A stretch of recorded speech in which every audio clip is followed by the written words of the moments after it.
Animal Crossing has been a favorite amongst many players for its cozy life simulation that takes you away from the stress of real life and puts you in a world of animals of your own creating.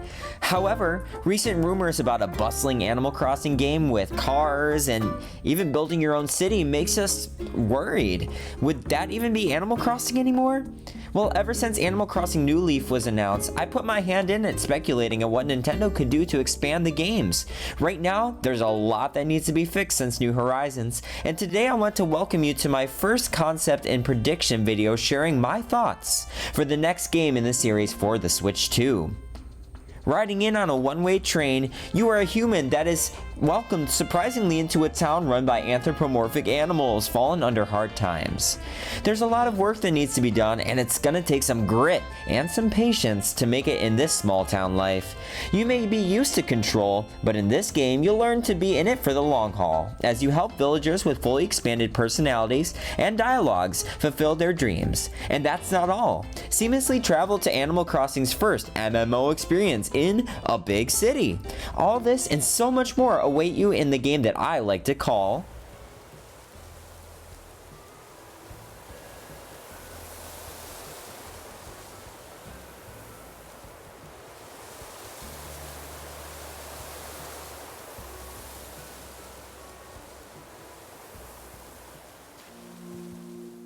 Upon entering the town, your mayor will supply you generously with an octagonal tent to pitch in any spot you desire.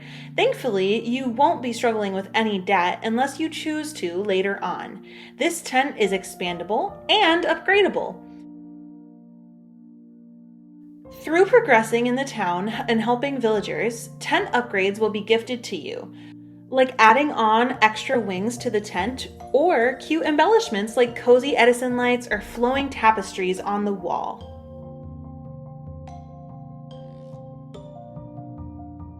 Helping the locals is the primary task on this small town experience, but there's a lot more depth in these relationships to explore, creating way more incentive to talk to villagers. You will have the usual daily tasks, hitting rocks, shaking trees, talking to neighbors, as well as some simple fixer-upper projects, remodels, and cleanup projects, each with a reward for your labors. Many of these tasks can take some time to accomplish. This game will have you coming back for the long haul with long-term goals for your own town and villagers in the town. Let's take a moment to introduce my concept for spicing up villager interactions. There are 3 layers to every villager. The personality. These are the types of villagers that already exist in the game, like Snooty, Normal, Jock, or Peppy, plus a few additional ones. Aspirations. The next step to a villager's personality. There will be up to 24 unique aspiration focuses villagers can have that will determine the specific goals and interests. Over time, the direction they aspire to go will become more and more clear. And just like you aspire to play the game in your own way, there's a stack of villagers who share the same unique passions and zest for life. And dreams. Every animal villager has a unique want in their life I call their dream. Something that they deeply wish to fulfill that uniquely sets their wants and goals apart from every other villager. This is the thing that you mainly want to get to for unlocking some of the most memorable interactions with your villagers. While 2 villagers may have the same personality or aspiration, their dream is unique to them. Here is 2 examples on how this could play out with some villagers in this game already. Zell is a smug personality with a socialite aspiration whose dream is to become a popular jazz musician who has a ton of fans and makes people smile with his music. Hazel is a sisterly personality with a collector aspiration. Her dream is to collect as many crafty items to create greeting cards for friends when they're down or having a special event. Your villager's dream being fulfilled is one of the most rewarding and heartfelt parts of the game. Some will even have a heartfelt moving away to pursue it, but will leave you with something to remember them by. Their dream fulfilled might require going to the city or relocating there, allowing you to visit them and check in on their careers. Some of your villagers are hard workers and want to use their life to better the town, or some dream to be wealthy or successful. Others might lean more creatively and want to impact local fashion or musical culture. There is a ton of different villagers to meet up with and help achieve their dreams. So this time, you can move into up to 20 villager residents at one time when your town is at its most welcoming state.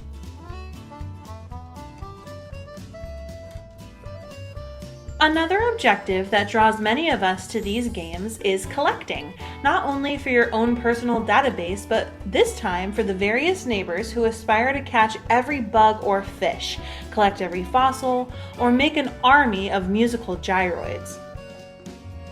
You may only be able to collect in your town, but there's a lot to collect this time around. There will also be some new collectible items to find in town this time around, including stamps and relics from Nintendo's past. More on this on the third video of this series. This game will also encourage resource trading, also called bartering, as a means of getting goods. Trade bulk bundles of wood, iron, or other resources to get materials from your villagers instead of using bells. Bells may not be the thing you're after here, but resources you collect in town will pay you a pretty penny in the big city.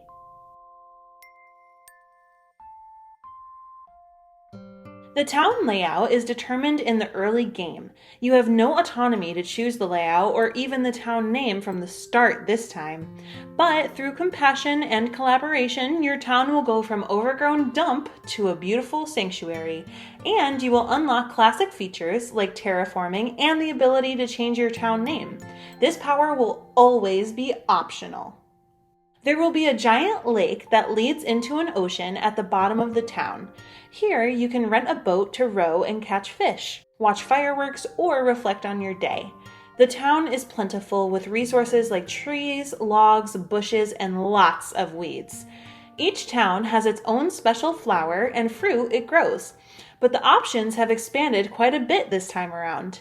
Resources will also replenish over time naturally. Sprouts grow and rocks regenerate. Trees fall in storms and vines grow on buildings.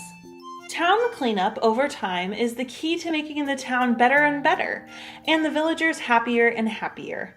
Making the town beautiful will unlock opportunities for more villagers to move in and more big city sponsors to jump in and help expand your town square.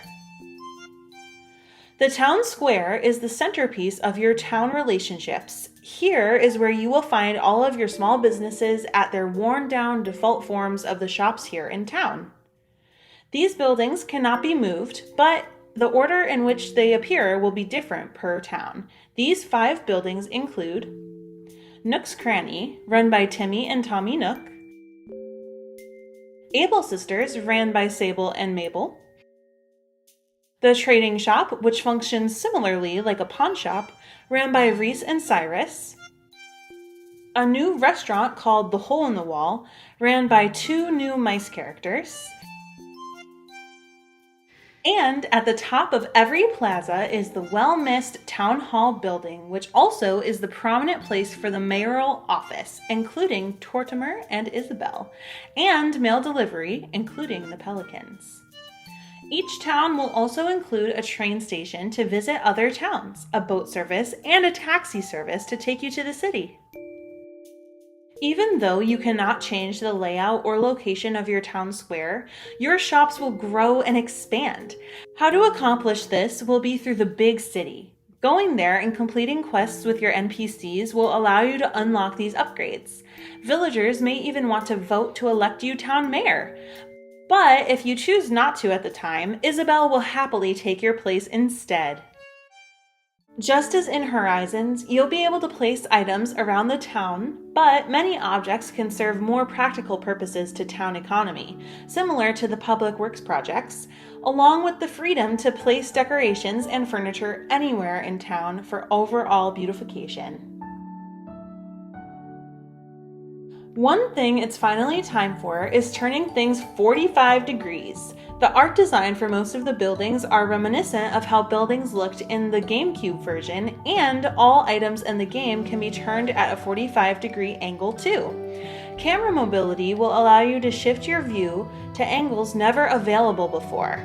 Graphics and concept art for the small town characters and town items might appear more textured, natural, or dirty than the bright or pastel looks from the past, utilizing the 4K graphics of the Switch 2. However, graphics and concept art for the city are bright, modern, and lean into advertising. Villagers appear more vibrantly presented there. Holidays are much more involved in town as well. Everyone decorates and has a role to play in preparing for the holiday, even beyond the actual holiday date. For example, Toy Day may be celebrated every day from December 1st to December 24th, and then the actual culmination of the event will be on December 25th, where all the presents you helped make or bought get sent out via the mail service and the decorations shine the brightest. No more one-day holidays that are over and done with while you're celebrating with your real family and friends. It's a taste of that classic Animal Crossing small town life from Population Growing and Wild World, reintroducing some of those non-real life holidays like PA Day, flea markets, and Bright Nights. Getting to know your animal villagers actually adds something meaningful to your experience, even if they are stubborn or rude at first. Although creative options in the early game will set players back to simpler times, placing items all around town still creates a sense of helping a struggling community thrive and chase their dreams. New items, angles, and buildings coupled with new personalization options make every beginning experience feel personal and fresh to each new player. I hope that you've gotten a glimpse of what small town life could look like in the new game Animal Crossing Small Town Big City for the Switch 2. But that's not all. In the next video, we're going to be visiting the big city and all that it has to offer. And in the comments below, let me know what villager you would be in this game. I think I would be the normal personality type with a dreamer aspiration who dreams of you hitting that subscribe button. So if you're not subscribed to the MFC, make sure you do so. Alright guys, hope to see you in the comments, and we'll see you in the next video on the big city.